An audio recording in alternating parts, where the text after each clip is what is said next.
Students, my self Ajay Tiwari from RPS inter college Rasulabad. आज हम लोग पढ़ेंगे केमिकल काइनेटिक्स।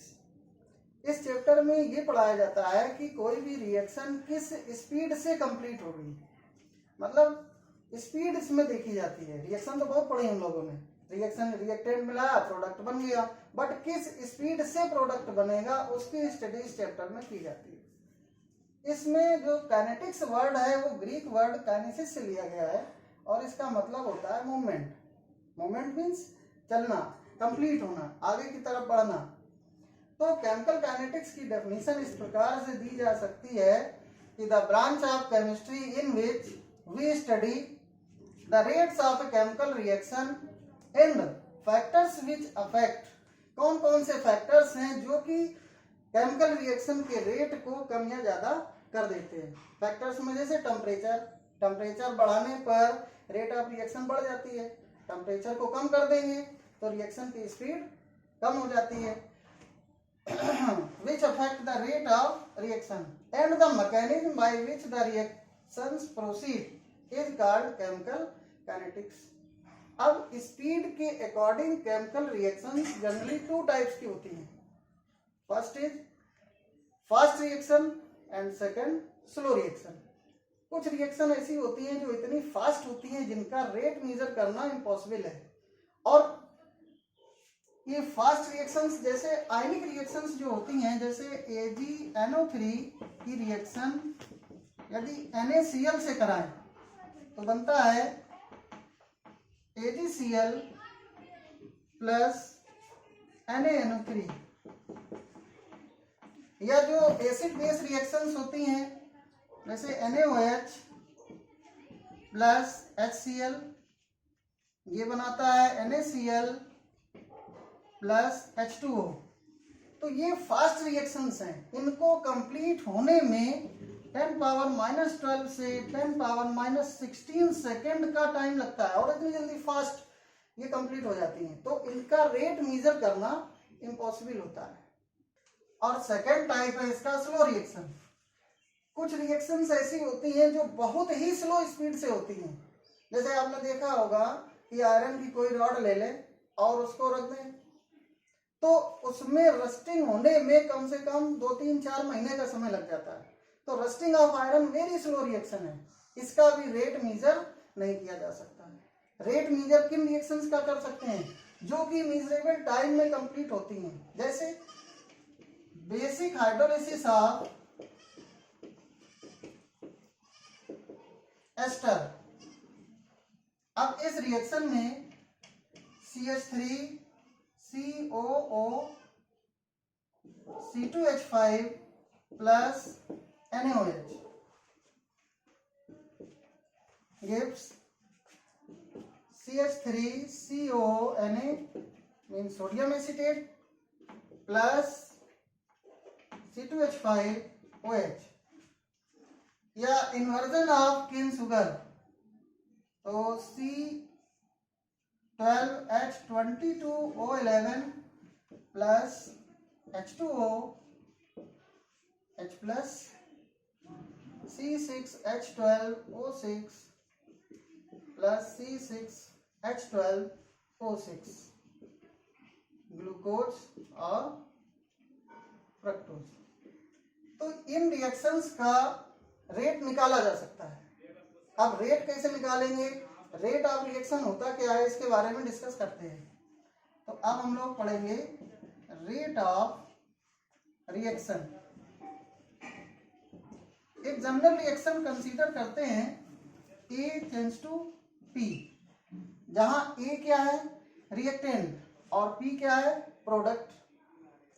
तो रिएक्टेंट मॉलिक्यूल स्टार्टिंग में जब रिएक्शन स्टार्ट नहीं हुई है तो रिएक्टेंट A का कंसंट्रेशन बहुत ज्यादा होगा, और अभी प्रोडक्ट नहीं बना है, मतलब P की वैल्यू कितनी है, 0। जब टाइम स्टार्ट नहीं मीन्स रिएक्शन स्टार्ट नहीं हुई है, और फिर जब टाइम T हो गया, T टाइम, T सेकंड या मिनट कुछ भी ले सकते हैं, तो यहाँ पर जितना प्रोडक्ट बनेगा उतना A का कंसंट्रेशन धीरे धीरे कम होता जाएगा। कहने का मतलब है कि जब रिएक्शन होती है तो रिएक्टेंट ए के मॉलिक्यूल के बीच में आपस में कोलिजन होता है और ये मॉलिक्यूल आपस में कोलिजन करके प्रोडक्ट में कन्वर्ट हो जाते हैं। जैसे जैसे रिएक्टेंट के मॉलिक्यूल प्रोडक्ट में कन्वर्ट होंगे तो ए का कंसंट्रेशन कम होता जाएगा और प्रोडक्ट पी का कंसंट्रेशन बढ़ता जाएगा। किसके रिस्पेक्ट में? टाइम के रिस्पेक्ट में।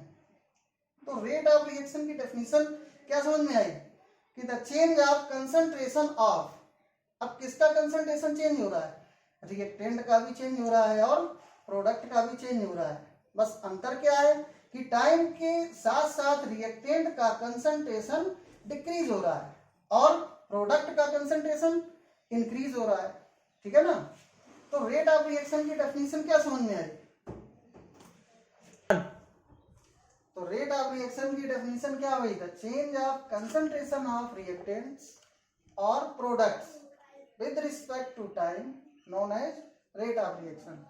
रेट ऑफ रिएक्शन को दो टर्म में डिफाइन कर सकते हैं, एक तो रिएक्टेंट के टर्म में और दूसरा प्रोडक्ट के टर्म में। रिएक्टेंट की अगर बात करेंगे तो रिएक्टेंट का कंसंट्रेशन डिक्रीज होता है टाइम के साथ, और प्रोडक्ट की बात करेंगे तो प्रोडक्ट का कंसंट्रेशन टाइम के साथ साथ बढ़ता है, इंक्रीज करता है। तो rate of reaction ROR equal to decrease in concentration of reactants upon time taken and rate of reaction equal to increase in concentration of products upon time taken. ठीक, चलो। अब types of rate of reaction. Rate of reaction को दो भागों से पढ़ते हैं, दो टाइप से। एक तो है पहला एवरेज रेट ऑफ रिएक्शन और दूसरा है इंस्टेंटेनियस रेट ऑफ रिएक्शन। तो सबसे पहले बात करते हैं एवरेज रेट ऑफ रिएक्शन। अब देखिए इसमें क्या होता है, एक जनरल रिएक्शन कंसीडर करें, A टेंड्स टू P और यहां पर टाइम भी मेंशन करेंगे। जब टाइम T1 कंसीडर, मान लीजिए T1 टाइम पर A का कंसंट्रेशन A1 है और प्रोडक्ट का कंसंट्रेशन P1 हुआ, और जब टाइम T2 हुआ तब ये कंसंट्रेशन P2 हो गया और A का कंसंट्रेशन A2 हो गया। अब change in concentration of reactant A delta A equal to A2 minus A1 and change in concentration of product delta P equal to P2 minus P1 and change in time delta T equal to T2 minus T1। अब इसके लिए जब rate लिखेंगे तो क्या होगा, rate equal to minus delta concentration of A upon delta T and rate equal to plus delta P upon delta T। अब यहां पर देखिए rate equal to minus delta A upon delta T, तो यहां माइनस साइन क्या बता रहा है कि समय के साथ में रिएक्टेंट A का कंसंट्रेशन डिक्रीज हो रहा है, और यहाँ प्लस साइन जो लगा है प्लस ये बता रहा है कि समय के साथ साथ प्रोडक्ट P का कंसंट्रेशन इंक्रीज हो रहा है। अब इसी को एवरेज रेट ऑफ रिएक्शन कहते हैं। एवरेज रेट ऑफ रिएक्शन में साइन डेल्टा का यूज किया जाता है। इसका मतलब किसी भी टाइम पर कितना चेंज हो रहा है कंसंट्रेशन रिएक्टेंट और प्रोडक्ट के कंसंट्रेशन में कितना चेंज हो रहा है समय के साथ साथ किसी भी टाइम पर, तब डेल्टा का यूज करेंगे। और इस तरीके के रेट ऑफ रिएक्शन को क्या बोलते हैं, एवरेज रेट ऑफ रिएक्शन। अब इसकी देखिए एक एग्जांपल लेते हैं।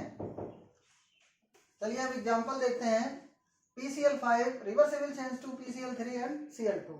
अब इसके लिए रेट कैसे लिखोगे, तो rate equal to minus delta concentration of PCl5 upon delta T equal to, अब यहां पर माइनस नहीं लगेगा क्योंकि किसका कंसंट्रेशन है ये, प्रोडक्ट का, तो क्या हो जाएगा delta PCl3 concentration upon delta T equal to plus delta concentration of Cl2 upon delta T।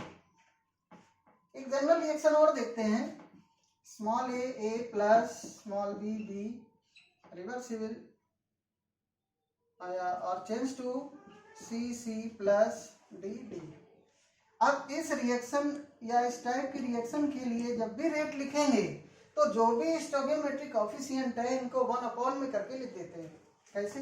-1/A, A है नंबर ऑफ मोल्स, इनको 1 करके, तो -1/A delta concentration of A upon delta T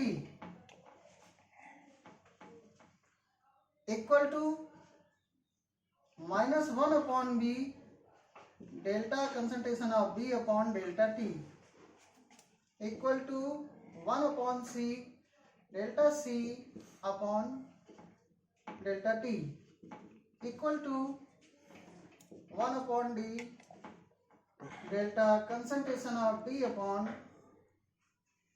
delta T। अब इसी reaction को example के तौर पर समझेंगे।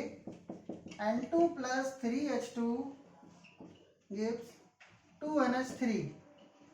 तो इसके लिए रेट क्या लिखेंगे? रेट इक्वेशन क्या होगी? Rate equal to minus delta N2 upon delta T equals to 1 - 1/3 delta concentration of H2 upon delta T equals to 1/2 delta concentration of NH3 upon delta T। तो ये तो हुआ एवरेज रेट ऑफ रिएक्शन जिसमें delta लगा के आपको लिखना है, और जो जो प्रोडक्ट के कंसंट्रेशन है उनमें माइनस नहीं लगेगा, प्लस का साइन, और जो भी रिएक्टेंट का कंसंट्रेशन है उसके टर्म में माइनस लगा देंगे। और स्टोइकियोमेट्रिक कोएफिशिएंट है तो माइनस तो रहेगा ही, चूंकि रिएक्टेंट है 1 करके लिख दिया जाता है। अब second time instantaneous rate of reaction में इसकी डेफिनेशन क्या होती है? The rate of change of concentration of any of the reactants और products at a particular moment of time. जबकि एवरेज में क्या था? एनी टाइम, और इंस्टेंटेनियस में क्या होता है? Particular moment of time. किसी एक निश्चित समय पर कितना रिएक्टेंट या प्रोडक्ट का कंसंट्रेशन चेंज हो जाए। जैसे एक consider a general reaction A gives product P, और इंस्टेंटेनियस रेट ऑफ रिएक्शन को सिंबल D का यूज किया जाता है डेल्टा की जगह। तो अब इसके लिए क्या रेट ऑफ रिएक्शन होगा? ROR equal to -D concentration of A upon DT equals to D concentration of T upon DT। Now we discuss with the help of another reaction AA plus small b gives CC plus DD। अब इस reaction के लिए rate क्या लिखेंगे? तो rate equals to minus concentration of A upon DT equals to -1/V D concentration of B upon DT equals to 1/D concentration of B upon DT। तो इस तरीके से रेट लिख दिया जाता है। Effect of concentration of reactants and products on time. Time के साथ में रिएक्टेंट का या प्रोडक्ट का कंसंट्रेशन किस तरीके से चेंज होता है, इसको हम लोग समझेंगे एक ग्राफ के द्वारा। अगर ग्राफ प्लॉट करें टाइम और कंसंट्रेशन के बीच, तो हम लोग जानते हैं कि कोई भी रिएक्शन होती है जैसे A चेंज टू P, तो स्टार्टिंग में कंसंट्रेशन A का बहुत ज्यादा होगा, मीन्स रिएक्टेंट तो बहुत ज्यादा होगा हमारे पास। लेकिन जैसे जैसे समय बढ़ेगा तो ये रिएक्टेंट का कंसंट्रेशन धीरे धीरे कम होएगा और किस में बदल जाएगा? प्रोडक्ट में। कहने का मतलब है कि इनिशियली रिएक्टेंट का कंसंट्रेशन ज्यादा होगा, और फिर जैसे जैसे टाइम पास होगा वैसे वैसे रिएक्टेंट का कंसंट्रेशन कम होता चला जाएगा। और जब रिएक्शन स्टार्ट नहीं हुई है तब प्रोडक्ट का कंसंट्रेशन 0 होगा, और फिर जैसे जैसे टाइम बढ़ेगा वैसे वैसे प्रोडक्ट का कंसंट्रेशन बढ़ता जाता है। तो यहाँ पर क्या लिखेंगे कि कंसंट्रेशन ऑफ रिएक्टेंट्स, और ये क्या है, कंसंट्रेशन ऑफ प्रोडक्ट्स।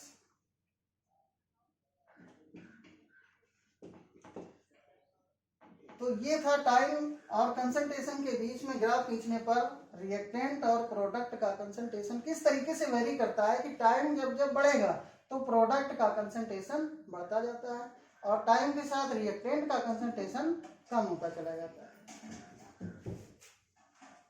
कि रेट ऑफ रिएक्शन और टाइम के बीच में क्या रिलेशन होता है, तो जैसे अगर हम कोई रिएक्शन की बात करें A change to P, initially क्या होगा कि रिएक्टेंट A का कंसंट्रेशन चूंकि बहुत ज्यादा होगा तो इसमें collision frequency means number of collision पर सेकेंड की संख्या भी बहुत ज्यादा होगी, और जितना ज्यादा कोलिजन होगा उतना ही ज्यादा रेट होगा, उतनी जल्दी स्पीड से प्रोडक्ट बनेगा। फिर जैसे जैसे ए का कंसंट्रेशन कम होता चला जाएगा, नंबर ऑफ कोलिजन्स भी कम होंगे। कहने का मतलब है कि टाइम के साथ में जैसे जैसे टाइम बढ़ेगा तो रिएक्शन धीरे धीरे स्लो होती चली जाती है, ठीक है ना। अब इसका अगर ग्राफ देखें रेट और टाइम के बीच, तो स्टार्टिंग में तो रेट हाई होगा और फिर जैसे जैसे टाइम बढ़ेगा तो रेट कम होता चला जाता है। तो ये ग्राफ आता है रेट और टाइम के बीच में, ठीक है। That's all for the day, have a nice day.